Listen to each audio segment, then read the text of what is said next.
Welcome to the fifth episode of the Right Cast. It is the fifth episode, right? I stopped counting here. I'm relying totally on you for this, dude. No, it is the fifth episode. I think. No, it is. So, welcome to the fifth episode. This is going to be an interesting one. I mean, I've said that probably about most of the episodes, but this will be an interesting one for the simple fact that once again we're back in the controversy. Here we go. We only had one episode away from it, and we're back pretty much straight away. However, it's a different topic, and to be honest, we're not even going to be necessarily talking about this topic in the way that most people have been discussing it. Most of the coverage you're going to see, most of the discussion is going to be centered around particular political beliefs and things of that nature, which is a fine conversation to have. But for this podcast, and since we want to do something a bit different, we are going to offer a bit of a different topic, a bit of a different perspective. It is something people have spoken about, but it is something that I think me and Anthony in particular, we might have some interesting views to share on this, given our position as authors and as storytellers, which is, of course, as you see, should you separate an author or an artist from their art? So in a case of what we're talking about and what may be the centerpiece of this discussion, you've got J.K. Rowling with, her entire universe she created with the whole wizarding world, right? Harry Potter. And of course, recently we've had Hogwarts Legacy release. And from what I hear, the sales there is doing just fine. But of course, there's been a lot of controversy surrounding whether you should play it. There's been stuff to do with, I saw apparently streamers getting their addresses like doxed and getting just leaked and stuff just because they're playing the game. So there's a lot of people who feel strongly one way or another. But the thing that I'm really curious about is in this type of situation, if you are an artist, if you're creative, we are people and we have our own opinions. Now, of course, you go to Twitter, sooner or later, or somehow, for some reason, it seems like your opinion just has to get. I don't get it. And anyone who knows me knows since I think it was like 2013, I signed up on Twitter. I've barely used it. If you go to my Next Gen Novice Twitter page, I think it will take you maybe all of about 2 minutes to go through the entire feed. There's nothing there. But for some reason, people just seem like they just have to share their sentiments online, regardless of what the consequences will be. And here we are, kind of going to do something somewhat similar in this podcast. So, Anthony, what's your thoughts on this topic? Yeah, geez, you're expecting me to answer this in the next half hour? Yeah. This is such a broad issue. There's so many different ways that we could take this, and this is even ignoring what J.K. Rowling has said and what people's exact beef are with her. I'm actually in an interesting situation where it is a 2.5-hour drive exactly for me to get from where I live right now to visit the studios of the people who made this game. I suppose that's kind of the interesting thing to start off with, which is that this is a game. By the way, we're not being paid by them. Okay, this isn't. I wish, please pay me, and I'll say all the nicest things in the world I can about you. But the point I was going to make is that this is a game that required hundreds, if not over 1,000 people to make. And if you ever get a production of that size, I guarantee that there is someone on the staff who has political views, religious views, views about the world that you will absolutely fundamentally disagree with. That if you were to meet them in real life, you two would probably hate each other. Yeah. But the protest against this game specifically comes down to one person. And it's a person who only created the world, wasn't actually involved in any of the programming, wasn't actually involved in any of the marketing, and probably what we've heard wasn't even directly involved in the writing of the story or anything else. Just it's her name and her franchise that's attached to it. And so I guess that'd be an interesting point for me to start off with and ask you is, what are your feelings on protesting a piece of art when just one person is involved and protesting a piece of art when hundreds upon hundreds of people are involved? Well, the thing is that there's no way like realistically, when it's a whole bunch of people involved, there's no way realistically you're ever going to be able to discern like with the example you just gave, right? Like there could be one person, and look at all people's favorite video games, movies, like things that they love to death, right? Even Harry Potter itself, before J.K. Rowling was saying whatever she said, I guarantee there's people who worked on those films who would say the same types of things, but you didn't know, right? So I guess, it's kind of like, if you don't know, does that make it okay? And then once you know, now it's not okay? Or, I mean, how can you protest against something that you don't know is there, right? But it's interesting because by the time you might have found out, like in this case, you've already invested into this author, into this artist, into what they've created. You already care and you're already passionate about it. Especially in the case of something like Harry Potter, it's a massive, massive deal to a lot of people. I grew up with it. I remember being in primary school when I was a child and walking around carrying like a stack of books on my arm, and I used to pretend I was in Hogwarts. It's ridiculous, and I'm not gonna lie, it helped. It helped that it's British, it's in the UK. Like that helps, even though it's more of a boarding school thing. It helps though, because so much of the stuff I grew up seeing that was cool was American people, and so it was nice to see that. But yeah, I think obviously you're never going to be able to realistically, I think, protest it if it's a massive group, unless then it will just come down to the same thing, which is, oh, there's this one person, right? And then in that situation where it is a group, let's say right now, let's say it wasn't J.K. Rowling, we found out one of the staff that works on the game felt that way and they tweeted something. What now? Is it just that one staff person? Because I think in most instances when something like that happens, that person just gets fired. Basically, they get sniped, they get rid of them, and that's that, because the company doesn't want to deal with. That actually happened with this game where one of the lead, I believe it was a marketing head, was tweeted his support of J.K. Rowling, and he was a longtime employee with the company, and he basically was told, could you please take an early retirement so that we don't have to deal with this right now? I'm not gonna lie, that phrase always gets me, early retirement. Oh my gosh, it sounds so sinister as well. Like, you're gonna take an early retirement, I don't know. It just doesn't sound too pleasant.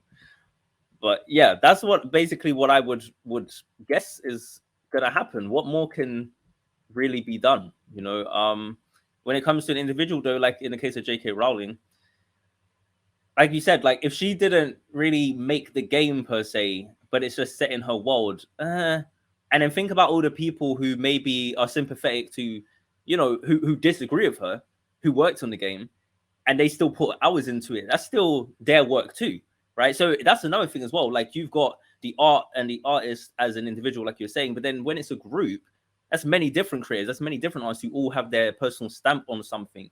And are you going to devalue it because of one person who, if we're being honest, probably had the most minimal? I mean, okay, it is the setting, but in terms of the actual, this specific product, she didn't have as much input. You get what I mean? So I just find it very interesting. Now, her books, that's another matter. But again, and that's another thing, if the content of the story, the art, if it doesn't seem to possess any of these things that the artist has expressed, then does that, should you really care about it as much or not? That's another thing I think to think about. And this is also a funny one for me to think about, where this has been an ongoing issue with J.K. Rowling for years. And so the protest didn't just start with this game. People have been protesting her books, but her books continue to be some of the best-selling books year after year after year, even though she hasn't released a new title in the Harry Potter series in over a decade now. But we have seen her release her... what's the brand called? It's her like Magical Beasts and Where to Find Them, I believe is the sub brand. There's been 3 of those movies now, and those have been critical and commercial failures, basically. Outside of the first one, each one has been very poorly received by critics and underperformed at the box office.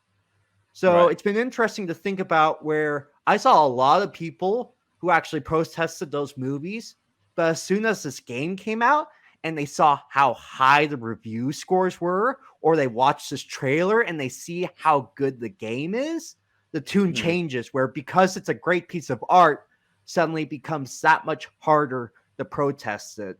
So I'm wondering if you have any feelings about that, where we should be a bit more maybe open-minded if we see something that is truly a fantastic piece of art that everyone is enjoying.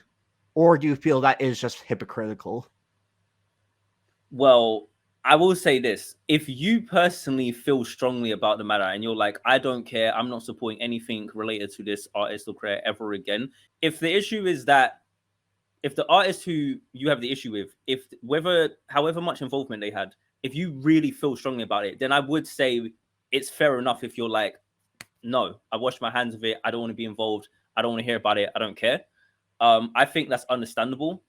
But I think at the same time, though, if you don't feel as passionately about it, and if it's something that you feel like, or like what we're discussing now, if you feel like, well, look, I can separate the art from the artist. I may not necessarily share these views. I may not necessarily agree with these things, but at the end of the day, I want to be able to enjoy this world. I care about this setting, and this is another topic that we will probably bring up and talk about in another episode, maybe a couple episodes from now, which is the whole concept of the death of the author and that whole idea of when we as authors, as storytellers, when we create something and we put our work out there, it becomes the you could say the property, or it becomes like it belongs to the audience now. So there's a lot of people who argue that. There's a lot of people who say they don't care what the author said. They don't care what J.K. Rowling said about the characters or about the story. This is their interpretation, and that's how it is to them.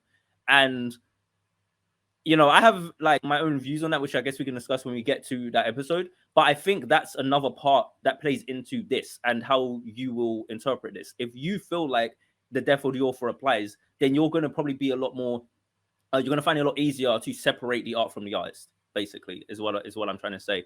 Me personally, I'm the type of person where I think in most instances I'm able to do it. Right. In most instances, I'm able to do it. I think it's just like it hasn't really happened to me yet, but I can imagine, because I am someone who cares a lot about what should you call it? Like integrity, right? Especially artistic integrity and things of that nature, and just kind of standing strong in your values. So if I really didn't agree with something, then yeah, which is why I can relate. I may not feel like it applies in this particular situation for me personally, but I can understand and relate to the general sentiment of skipping something or protesting against something because it goes against your own beliefs and your principles. So I think both sides are well within their right to do really what they want to do. I think where it becomes an issue is when you want to start, attacking people who you feel like, oh, well, they don't care about it as much as I do. So now I feel some type of way, and now I'm going to go after them and I'm going to leak their address, and like that's some nonsense. You know what I mean? Especially when you're doing things that quite literally is illegal. Like, that's not really helping. Like, you're not really making your cause seem good. This goes back to kind of what we was bringing up in the diversity episode. Like, don't do things that's going to make things look worse for you. If you truly care about that cause, you know what I'm saying? Like, it just doesn't make sense. Because honestly, we just have to be honest about it. Most people, they're going to see a video game and see fun. And when people see fun, just being honest, they usually don't want anything that's going to disrupt that, even if the fun is wrong, right? Or you feel the fun is wrong. Those people, if they think it's fun, they don't want it disrupted. So you've got to understand you're already going up against an uphill battle, especially if the game is mostly getting positive reviews. So the smart thing to do would be to say, all right, I'm going to have to approach this a bit more tactfully. You know what I mean? That's if you actually care about people understanding. But that's a whole other matter as well to consider. Like, do you care about people actually, like believing what you believe, or do you just want to like throw a tantrum? I think that's another thing, and just attack people. So I actually have a great real life example that you just reminded me of. Mm-hmm. So again, my religion, I am a member of the Church of Jesus Christ of Latter-day Saints. And about 10 years ago, a certain musical called The Book of Mormon came out. That is the musical made by the creators of South Park, which basically targeted my church and members of it. Now, what's very interesting is that when they did the theater productions of that, it caught on, became a worldwide phenomenon. My church's response was not to target or harass or encourage anything like that. They actually just took advertisements in the playbills wherever it played and just said, okay, you enjoyed the musical? Now read the actual Book of Mormon and check out our church. And I have met over 24 people in real life who said, yeah, I checked out the musical, thought it was fun. Then I actually read the real Book of Mormon and was like, hey, I believe this. And that's how they joined my church. And so the point I would make is that, okay, you disagree with J.K. Rowling. You don't think this game should have been made? Fine. If you are going to disagree, then carefully, thoughtfully, and with compassion, explain to others why you disagree. Don't dox them, don't target them, don't send them death threats. Just explain your perspective, and maybe you'll be able to help people understand why you feel the way you do and why you should see the world from their perspective instead of just making an enemy out of them. Yeah. Just appealing to people's better nature. And don't get me wrong, there are times, and I can assure you, I definitely know this. There are times where it's just, you just got to load it up and just, empty the clip. You got to empty the clip. I get it. All right. There are times where sometimes you just got to snipe and the smoke's just got to go. But I just think that in this particular situation, it's a bit, it's a bit off-brand. Like, I think it's more like, you're just gonna have people getting caught in the crossfire, and I don't know. I just think a lot of people just want to feel like they're, part of this movement, this struggle, and it's like, against what though? Against a game studio that didn't say any of the stuff you're angry about. You know what I mean? Like, and it's just, it's very interesting to me. But that being said, why do you think it is that, so like in regards to separating the art from the artist, why do you think it is that as a concept exists? Like, why do you think it is that people would even suggest to do that? This actually ties into a question that I'm going to ask you next after I finish giving my response.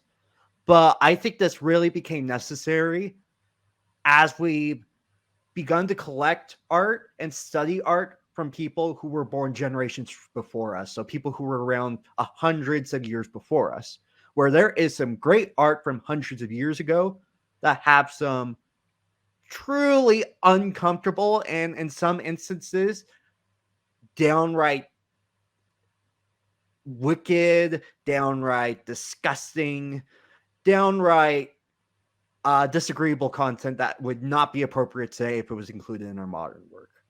And so the issue, though, has become, it's very easy to do that if it's someone that's from 200 to 300 years ago. It's getting a lot harder to do that with someone who was born 30, 40 years ago and is still living today.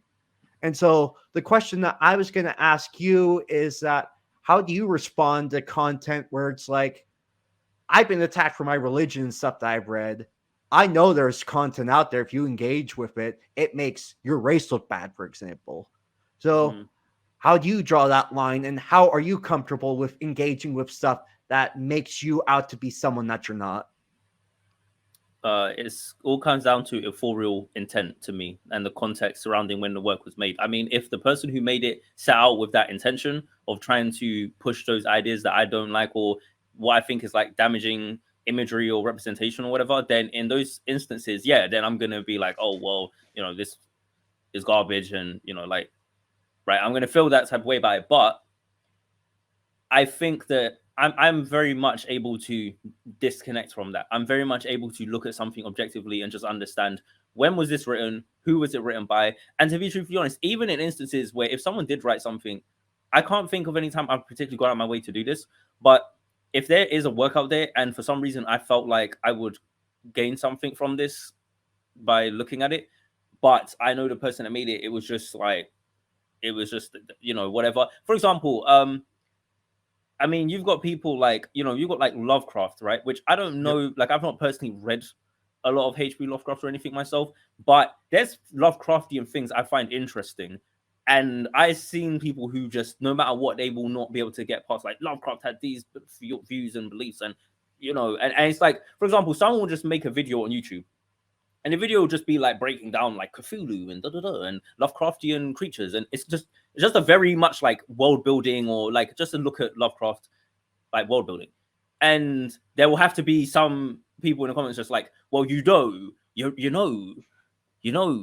Lovecraft, like it's like, did you know though? Like it's like, bro, can we just watch the video about these creatures? Like, no, like because Lovecraft believed this, and now I will say this: if you're gonna tell me something in relation to that, as to like how it relates to the things he created, and maybe like provide some more interesting context, fair enough. But if it's just to be like, just there just to be like, did you know? Now I will say this, because like even in that specific instance, what if I'm thinking about it right now, what does that even do for me other than just tell me, oh, some people back in this time thought like this? Like I didn't know that. Anyone can take a simple history lesson and find that out. That's not really, like if that was common of that contemporary, like of the contemporaries at that period, if that was normal. I'm not saying it's right or whatever, but like, what else am I supposed to do? Go back in time and slap Lovecraft and be like, hey, like, think better. I don't know. It is what it is. I think you just got to be able to disconnect from that. And also, look, you have two options.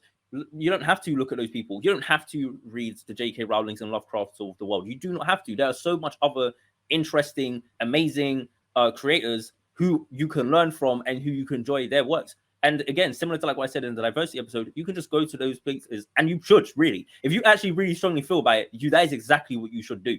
Because I really do believe in putting your money where your mouth is and supporting things financially. Because at the end of the day, no, seriously, because that like to all these companies and corporations who are filled with all these different people with all these different beliefs, at the end of the day, that's the stuff they pay attention to. So that's the best way to create the change you want to see in the world, is to show those people where the money's at. You know what I mean? And then they're going to be more likely to put energy behind something. So yeah, I don't know if I'm going off track with the question, but the point is that, yeah, like I think, damn, what was the question again? Well, either way, I think I kind of answered it. Probably. Yeah, it was kind of just the overall basis of how do you personally respond to works given your situation, especially works from older authors where we do kind of have to make the effort of separating the art from the artist.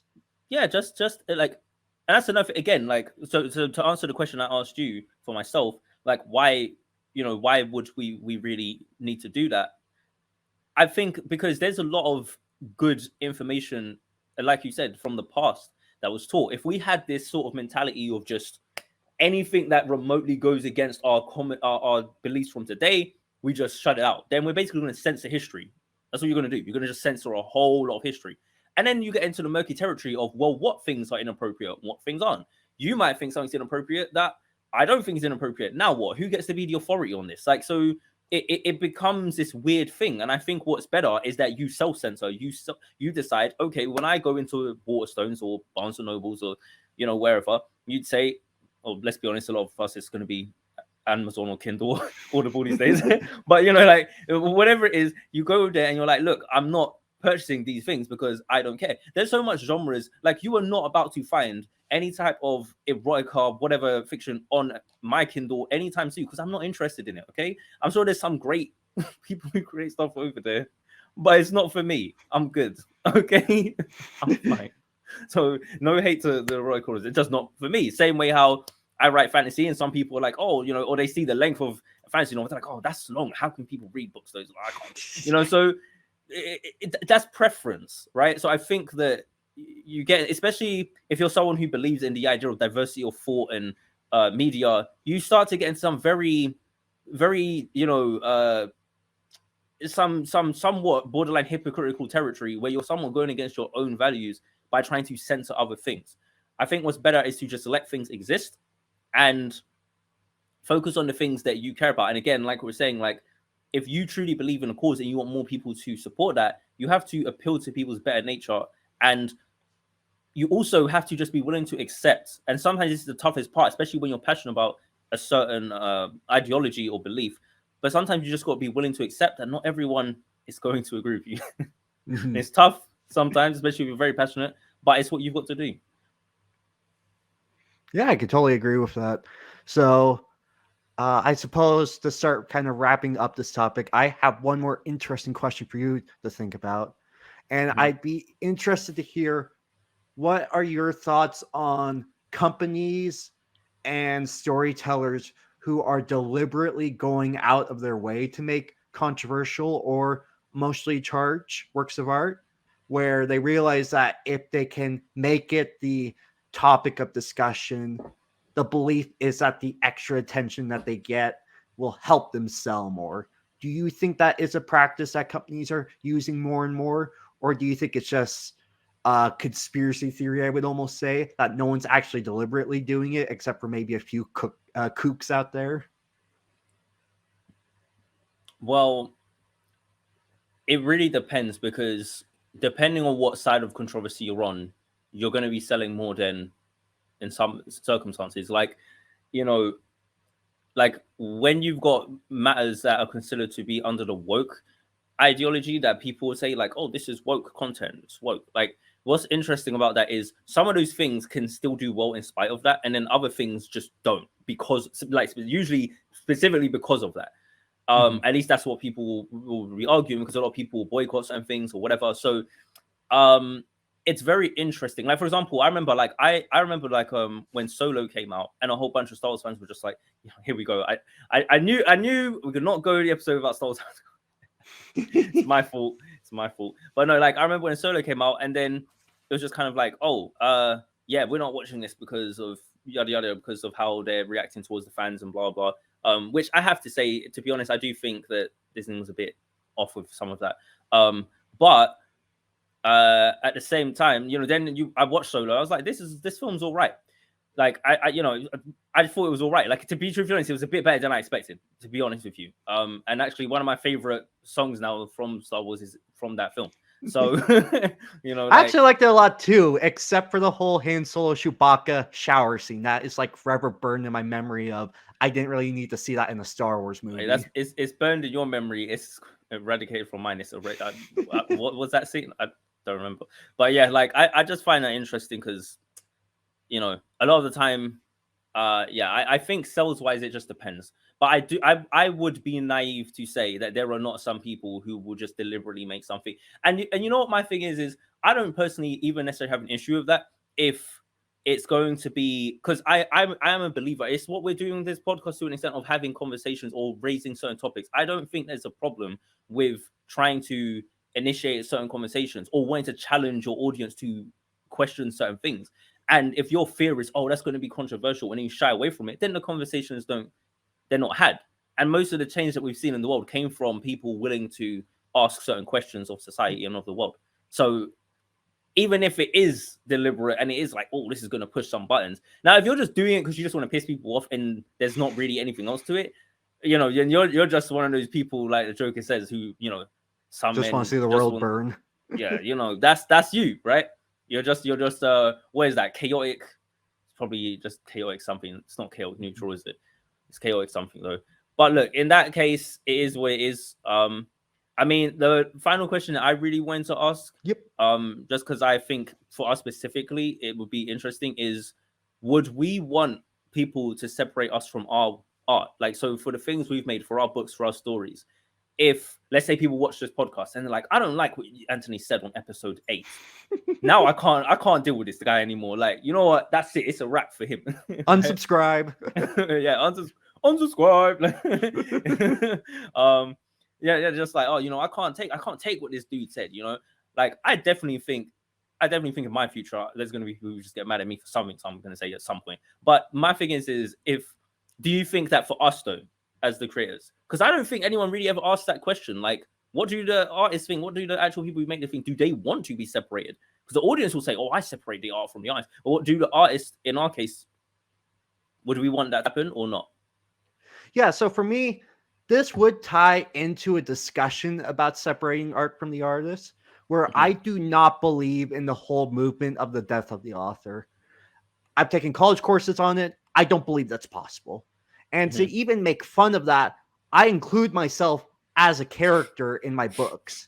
Now, I do it in part because I want to make fun of Stephen King, because he's done it in several of his books. And it annoys me where Stephen King makes himself to be this like badass action hero in this book. So I think that's absurd that you would have the narcissism to do that. So I do it in a more I do it in a more jokey way, but I do believe that you can't examine a work and try to understand the meaning behind it without looking at it from the perspective of the author or storyteller who produced it. So that's kind of my answer, that no, I don't think you can separate the two, which is why I deliberately go out of my way to make sure you can't. Okay.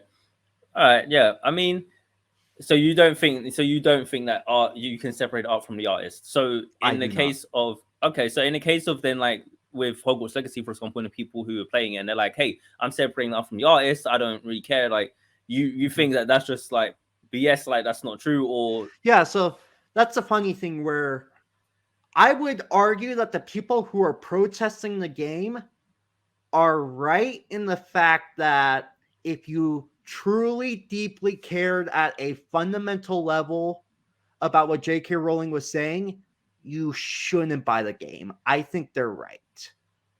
But I would also make the argument that we can care about issues but not get so emotionally attached to them, because to live a life without being at least partially a hypocrite is impossible. I walk around in shoes. I use a computer. I use a cell phone. I use products that 99% chance were made by child labor in a sweatshop somewhere in Asia. I don't like the practice, but for me to live life to the fullest and to live a life that I actually enjoy makes me a hypocrite. And at the end of the day, if the choices are I can suffer for my beliefs to a point that I hate my life, or I have to be at least a little bit of a hypocrite and use modern products. I hate to say it, but I'm going to be the realist and just use the modern products. yeah, and that's the reality of it. How many people really want to get separated from their smarphone? Let's be honest. Let's be honest, right? How many people really don't want to have electricity? Like, it's part of the world we live in, and that type of contradiction is very, very interesting thing, because it's something we don't really, it's one of those things we out of sight, out of mind. We'd rather not think about it, but it's one of the harsh realities of the world. So yeah, for me, I would just say that I think that I think you can separate the art from the artist in a sense of, like, I don't think you can in the sense of when you're critically examining something in that type of way. But I think that when you're enjoying a piece of media, especially something like a video game that, as we already said earlier, is made by so many different people that you can't possibly know all of their intentions or beliefs, it's virtually impossible to kind of view it from the perspective of the artist, really. Even if you was to watch like a breakdown or a documentary about the behind the scenes, you're only going to hear from a handful of people. You're not going to hear from every single person who worked on the game. So there's a whole bunch of perspectives and views you're not going to see. And even then, there's going to be some people who, just because they don't want to lose their job, aren't going to say certain things or what. So you're never going to get the full perspective regardless. So I think to a certain extent, you kind of will be separating the art from the artist just by virtue of how it was made, with something that's made by multiple people. If it's one person, like in our case, then yeah, I think that, I think if we share an opinion and you heard it come out of our mouths, it's a lot easier to be like, no, they said this is what they believe, and now I'm not going to support them. I think it's easier to do that. And then, of course, in the reverse, if you're like, no, I'm going to support it anyway, I just think, like you said, it depends on how much that specific thing that people are upset about, how much it means to you. Because if it doesn't mean much to you, then it's not something you're going to feel like is as much of an issue. Because I think what a lot of people don't want to say, and I'll say it, they ain't going to say it, but I'll say it for them. I think what a lot of people just don't want to say is that the truth is that that does not matter as much to them.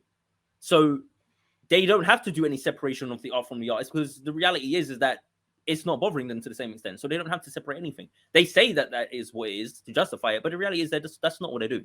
They're cool. Like, they're not that bothered, And the reason, and like you just said, that's part of living in this world where there's some things, because I think a lot of people might on a certain level be like, okay, that's maybe not so great, or that's not right. But in their day-to-day life, then it's not bothering them as much, and there's a lot of things in this world, a lot of things, poverty, child soldiers, go play Metal Gear sometimes and see some of the stuff in those games. All the anti-war stuff, like there's so much things that is out there, but but yeah, I mean, it's a very interesting topic. But yeah, we're gonna come to the end of this episode. Is there anything in particular, Anthony, you wanted to say before we do close it out?